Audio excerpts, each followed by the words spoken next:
বন্ধুরা, আশা করি তোমরা সবাই ভালো আছো। তোমার চ্যানেলে তোমাদের সবাইকে স্বাগতম। তো আজ আমরা যে বিষয় নিয়ে আলোচনা করব, একাদশ শ্রেণীর ভূগোলের সম্পূর্ণ সাজেশন, অর্থাৎ সেকেন্ড সেমিস্টার আমাদের। তো এর আগের একটা ভিডিওতে আমরা শুধুমাত্র ফিজিক্যাল জিওগ্রাফি সম্পর্কে আলোচনা করেছিলাম, অর্থাৎ পার্ট এ সম্পর্কে আমরা আলোচনা করেছিলাম এবং সেখানে কিছু চালাকিও তোমাদের শিখিয়েছিলাম যে আমাদের মোট যে চারটে অংশ আছে, সমস্থিতির ধারণা, ভূমিরূপ প্রক্রিয়া, আবহাওয়া, জলবায়ু এবং বায়ুমণ্ডল, এই চারটে অংশের মধ্যে যে কোনো দুটো অংশ যদি তুমি পড়ো তাহলে তোমাদের 2 মার্কের দুটো প্রশ্ন, 3 মার্কের দুটো প্রশ্ন এবং 5 মার্কের একটা প্রশ্ন কিন্তু ইজিলি কমন পেয়ে যাবে। এবং আমি প্রত্যেকটা পার্ট, অর্থাৎ সমস্থিতির ধারণা, ভূমিরূপ প্রক্রিয়া, আবহাওয়া, জলবায়ু, বায়ুমণ্ডল, প্রত্যেকটা জায়গা থেকে সাজেশন কিন্তু তোমাদের সামনে তুলে ধরেছিলাম। তো জিওগ্রাফির যে বিষয় সেটা তোমরা খুব ভালো করেই জানো, কী পরিমাণে প্রশ্ন রয়েছে, কত পরিমাণে প্রশ্ন রয়েছে। তো স্বাভাবিকভাবে সমস্থিতির ধারণা থেকে ইম্পর্টেন্ট প্রশ্নগুলো আমি শেয়ার করেছিলাম, যেগুলো তোমাদের 2 মার্কে এবং 3 মার্কে আসতে পারে এবং কী কী প্রশ্ন 5 মার্কে আসতে পারে। ভূমিরূপ প্রক্রিয়া অর্থাৎ ভাত, চ্যুতি, ভূয়ালোড়ন থেকে 2 মার্কে কী কী আসতে পারে, তারপরে 5 মার্কের কী কী প্রশ্ন আসতে পারে। আবহাওয়া এবং মৃত্তিকার যে পার্টটা রয়েছে সেখান থেকে 2 ও 3 মার্কের কী কী প্রশ্ন আসতে পারে, 5 মার্কের জন্য কী কী প্রশ্ন আসতে পারে। আবহাওয়া এবং জলবায়ু থেকে 2 ও 5 মার্কের জন্য কী কী প্রশ্ন আসতে পারে, এবং বায়ুমণ্ডল যে পার্টটা রয়েছে সেই পার্ট থেকে কী কী প্রশ্ন আসতে পারে, এগুলো কিন্তু আমি তোমাদের শেয়ার করেছিলাম পার্ট এ। সেটা আমি আর ডিটেলস এই ভিডিওতে যাচ্ছি না, কারণ সেটাও যদি আমি ডিটেলস আলোচনা করতে যাই সেটা একটা লং টাইম লাগবে। আমরা আজকে সরাসরি চলে যাব পার্ট বিতে। ঠিক আছে, আমরা আজকে সরাসরি চলে যাব পার্ট বিতে। তো পার্ট বি এর ক্ষেত্রে যেটা আমাদের মূল বিষয় রয়েছে সেটা হচ্ছে আমাদের মানবীয় ভূগোল, এবং পার্ট সিতে আমাদের যেটা রয়েছে সেটা হচ্ছে ইন্ডিয়ান জিওগ্রাফি বা ভারতের ভূগোল। এই দুটো পার্ট থেকে আমরা কিন্তু আজকের মূল আলোচনা করব। আর এর আগের ভিডিওর লিঙ্কটা আমি ডেসক্রিপশন বক্সে দিয়ে দেবো, সেখান থেকে তোমরা আগের ভিডিওর লিঙ্কটা দেখে নেবে এবং সেখান থেকে সম্পূর্ণ ইম্পর্টেন্ট সাজেশন বা কী কী প্রশ্ন পড়তে হবে, কী কী চালাকি রয়েছে, সমস্ত কিছুই তোমরা কিন্তু পেয়ে যাবে। এবার যেটা বিষয় সেটা হচ্ছে পার্ট বিতে আমাদের রয়েছে মোট 12টা মার্কস। কি বললাম? মোট 12 মার্কস কিন্তু আমাদের পার্ট বিতে রয়েছে। এবার এই 12 মার্কসের মধ্যে আমাদের কি আসবে, কথাটা ভালো করে বুঝে নাও।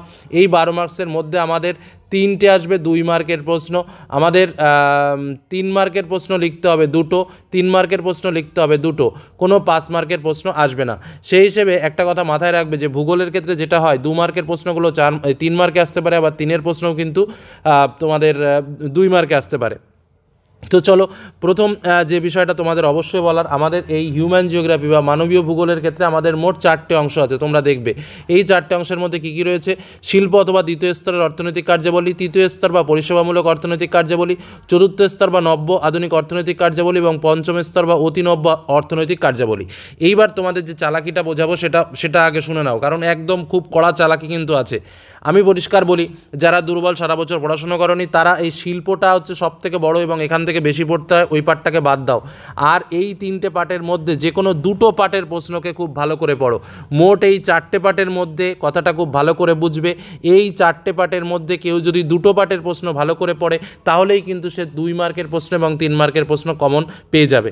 আমি তোমাদের জন্য 4টে পার্টের প্রশ্নই শেয়ার করে দিচ্ছি, তোমরা কিন্তু দেখে নেবে এবং পড়ে নেবে। কারণ দেখো, প্রচুর প্রশ্ন আছে, সেই হিসেবে 2 মার্কের প্রশ্ন বাঁচতে গিয়ে বা 3 মার্কের প্রশ্ন বেছে তোমাদের সামনে তুলে ধরতে গিয়ে আমাদেরও কষ্ট হয়ে যাচ্ছে যে এত প্রশ্ন কী করে দেওয়া যায়।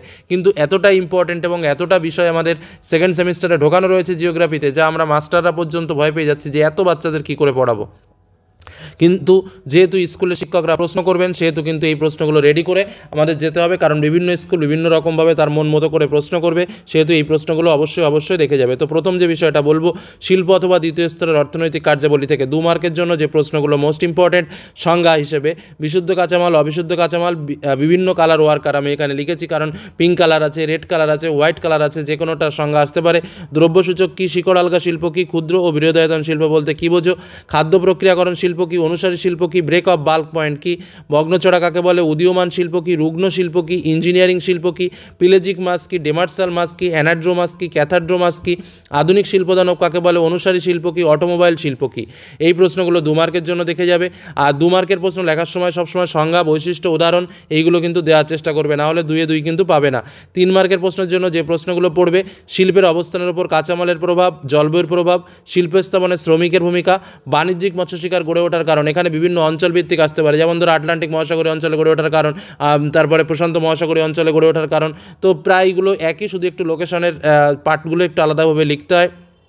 নেক্সট, শিকারি প্লাঙ্কটন ও মগ্নচড়ার গুরুত্ব কী, মগ্নচড়া কী, কীভাবে সৃষ্টি হয়, লো ইস্পাত শিল্পকে সকল শিল্পের মূল বলা হয় কেন, লো ইস্পাত শিল্প, পেট্রোরসায়ন শিল্প, কাগজ শিল্প এবং খাদ্য প্রক্রিয়াকরণ শিল্পের কাঁচামালগুলো কী কী, নাতিশীতোষ্ণ অঞ্চলে কাগজ শিল্প গড়ে ওঠার কারণ কী, ইন্দোনেশিয়া অথবা চীনের বাণিজ্যিক মৎস্য শিল্প উন্নত হওয়ার কারণ কী, চীনের লো ইস্পাত শিল্পকেন্দ্রের বর্ণনা দাও এবং এখানকার উন্নতির কারণ কী।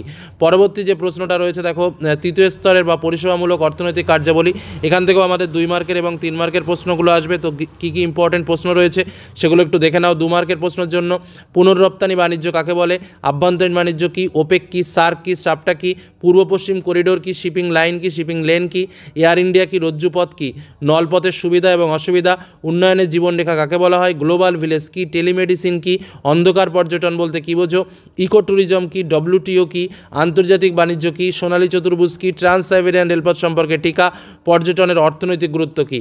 আর 3 মার্কের জন্য 3-4টে প্রশ্ন দিয়েছি। একটা হচ্ছে আন্তর্জাতিক বাণিজ্য, অভ্যন্তরীণ বাণিজ্যের গুরুত্ব, পার্থক্য এবং গড়ে ওঠার কারণ, আর একটা হচ্ছে জলপথ, বিমানপথ এবং রেলপথের সুবিধা এবং অসুবিধা। ওকে, নেক্সট আমাদের যেটা রয়েছে চতুর্থ স্তর বা নব্য আধুনিক অর্থনৈতিক কার্যাবলী, যেখান থেকে 2 মার্কের প্রশ্ন আমাদের একটু বেশি পরিমাণেই পড়তে হবে, কারণ এখানে 2 মার্কের প্রশ্ন অনেক রয়েছে। তো কী কী প্রশ্নগুলো একটু দেখে নাও। প্রথম যে প্রশ্নটা তোমাদের বলবো সেটা হচ্ছে চতুর্থ স্তরের অর্থনৈতিক কার্যাবলীর অন্তর্ভুক্ত 2টি কাজের উদাহরণ আসতেই পারে। কৃত্রিম বুদ্ধিমত্তা কী, পরিষেবা বলতে কী বোঝো, জিআইএস কী, তথ্য যোগাযোগ প্রযুক্তি নির্ভর অর্থনৈতিক কার্যাবলীর 2টি উদাহরণ দাও। তথ্য নির্ভর অর্থনৈতিক কার্যাবলীতে পৃথিবীতে প্রথম কোন দেশ শুরু হয়, বিশ্বে তথ্য প্রযুক্তির রাজধানী কাকে বলা হয়, নব্য আধুনিক অর্থনৈতিক কার্যাবলী কাকে বলে, হোয়াইট কালার ওয়ার্কার কাদের বলা হয়, তথ্য নির্ভর অর্থনৈতিক কার্যাবলীর প্রকৃতি বিশ্লেষণ করো, ক্লাউড কম্পিউটিং পরিষেবা কী, মেটাভার্স কী, তথ্য নির্ভর অর্থনৈতিক কার্যাবলী কাকে বলে, তথ্য নির্ভর কাজের প্রধান উপাদানগুলো কী কী, ডিজিটাল ডিভাইস কী, আউটসোর্সিং কাকে বলে, আনসোর্সিং কী, অফশোরিং কী, নিয়ারসোর্সিং কী, নিয়ারসোর্সিং উন্নয়ন নির্ভর প্রযুক্তি বলতে কী বোঝো।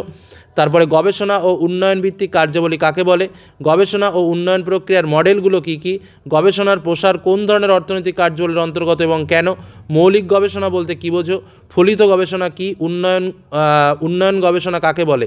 এবার 3 মার্কের জন্য যে প্রশ্নটা রেখেছি, উদাহরণ ও শ্রেণীবিভাগ সহ কোয়াটারনারি কার্যাবলীর আলোচনা করো, তথ্য নির্ভর অর্থনৈতিক কার্যাবলীর বৈশিষ্ট্য লেখো, তথ্য নির্ভর কাজে ব্যবহৃত বিভিন্ন ধরনের প্রযুক্তি সম্পর্কে আলোচনা করো, বিভিন্ন ধরনের তথ্য নির্ভর কাজের সংক্ষিপ্ত পরিচয় দাও, তথ্য নির্ভর কার্যাবলীর বিভিন্ন মাধ্যমের সংক্ষিপ্ত পরিচয় দাও, তথ্য নির্ভর গবেষণা ও উন্নয়ন নির্ভর প্রযুক্তি কার্যাবলীর প্রধান সমস্যাগুলো কী কী, তথ্য নির্ভর কার্যাবলীর গুরুত্ব কী, বিভিন্ন ধরনের পরিষেবা ও উন্নয়ন ভিত্তিক কার্যাবলীর সংক্ষিপ্ত বর্ণনা দাও, পরিষেবা ও উন্নয়ন ভিত্তিক কার্যাবলীর বৈশিষ্ট্য লেখো, গবেষণা ও উন্নয়ন ভিত্তিক কার্যাবলীর গুরুত্ব লেখো।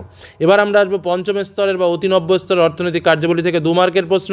পঞ্চম স্তরের প্রধান 2টি অর্থনৈতিক কার্যাবলীর নাম লেখো, নবীনতম অর্থনৈতিক কার্যাবলী কোনটি, কোন এবং কোন কোন দেশে লক্ষ্য করা যায়, কুইনারি অর্থনৈতিক কার্যকরী কাকে বলে, অর্থনৈতিক কার্যাবলী কাকে বলে, সোনালী পোশাক শ্রমগোষ্ঠী কী, থিঙ্ক ট্যাঙ্ক কাদের বলে কেন, বিশেষজ্ঞ কাদের বলে, বিশেষজ্ঞদের গুরুত্ব কী, সিদ্ধান্ত গ্রহণকারী বলতে কী বোঝো, উদাহরণ দাও, সিদ্ধান্ত গ্রহণকারী শ্রেণীবিভাগ করো, পরামর্শদাতা বা উপদেষ্টা কাকে বলে, কী কী।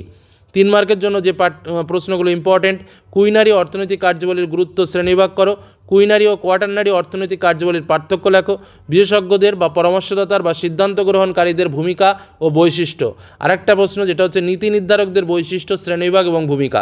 দেখো এর মধ্যে কোন পার্টটা দিয়ে প্রশ্ন আসবে গ্যারান্টি দিয়ে কেউ বলতে পারবে না, এটাই হলো মূল কথা। কারণ সত্যি কথা বলতে যা সিলেবাস আমাদের জিওগ্রাফির ক্লাস 11-এর সেকেন্ড সেমিস্টারে এমন হয় অনার্সের সিলেবাসের সমান সমান, এরকম একটা ব্যাপার, এত কিছু পড়ার আছে তা ভাবা যায় না।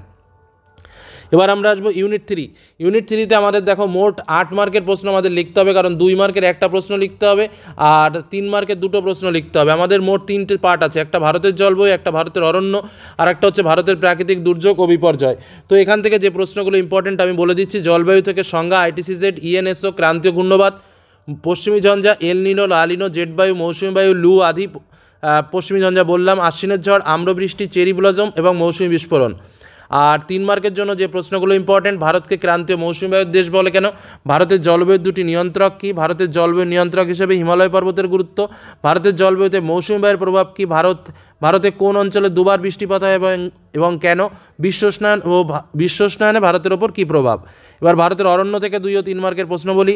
ক্রান্তীয় পর্ণমোচী অরণ্য, চিরহরিত অরণ্য, সংরক্ষিত অরণ্য, সুরক্ষিত অরণ্য, জাতীয় উদ্যান, কৃষি বনসৃজন, সামাজিক বনসৃজন, ম্যানগ্রোভ বনভূমি, বনভূমি ব্যবস্থাপনা, সবুজ প্রাচীর, এর প্রত্যেকটার সংজ্ঞা, গুরুত্ব এবং উদাহরণ সহকারে পড়ে রাখবে, ঠিক আছে। আর ব্রড কোশ্চেনের জন্য বা 3 মার্কের জন্য ঘনত্ব অনুসারে বনভূমির শ্রেণীবিভাগ এবং বিভিন্ন উদ্ভিদের বৈশিষ্ট্যগুলি পড়ে রাখবে, আর বনভূমির বাস্তুতান্ত্রিক গুরুত্ব এবং অর্থনৈতিক গুরুত্ব জেনে রাখবে। নেক্সট আমাদের লাস্ট চ্যাপ্টার, যেটা হচ্ছে ভারতের প্রাকৃতিক দুর্যোগ ও বিপর্যয় 2 ও 3 মার্কের প্রশ্ন হিসেবে যে সংজ্ঞাগুলো দেখবে। দুর্যোগ ও বিপর্যয় কী, দুর্যোগ বিপর্যয়ের বৈশিষ্ট্য এবং পার্থক্য লেখো, ভূমিকম্পের কারণ ও প্রভাব আলোচনা করো, বিপর্যয়ের শ্রেণীবিভাগ করে উদাহরণগুলো জেনে রাখবে, কারণ উদাহরণগুলো থেকে প্রশ্ন আসে।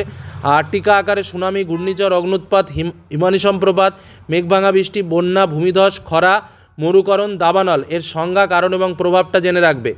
নেক্সট, দুর্যোগ ব্যবস্থাপনা বলতে কী বোঝো, দুর্যোগ চলাকালীন ও দুর্যোগ পরবর্তী ব্যবস্থাপনা কী, জাতীয় বিপর্যয় ব্যবস্থাপনার নীতিগুলো সম্পর্কে আলোচনা করো এবং এই নীতির লক্ষ্যগুলো কী। এই হলো আমাদের পরবর্তী অর্থাৎ মানবীয় ভূগোল এবং ভারতের ভূগোলের যে দুটো পার্ট আছে সেই দুটো পার্টের সাজেশন তুলে ধরলাম। আর এর আগের ভিডিওতে আমরা প্রাকৃতিক ভূগোল থেকে ইম্পর্টেন্ট প্রশ্নগুলো দিয়েছি। দেখো অনেক প্রশ্নই দিয়েছি ঘুরে ফিরে, কিন্তু কিচ্ছু করার নেই, মানে দুঃখ পাওয়ার কোনো কারণ নেই, কারণ এতটাই প্রশ্ন, এতটাই বিষয় আমাদের জিওগ্রাফিতে রয়েছে, তাতে করে না পড়ে কোনো উপায় নেই এবং বিভিন্ন জায়গা থেকে প্রশ্ন আসতে পারে। এই প্রশ্নগুলো দেখে যাও, যদি কোনো প্রশ্ন না জানা থাকে অবশ্যই প্র্যাকটিস করে যাও। আগের যে ভিডিওটা অর্থাৎ প্রাকৃতিক ভূগোলের যে লিঙ্ক সেটা ডেসক্রিপশন বক্সে দেওয়া থাকবে, সেখান থেকে আগের প্রশ্নগুলো দেখে নিও। আজকের মতো এখানেই শেষ করলাম, ধন্যবাদ।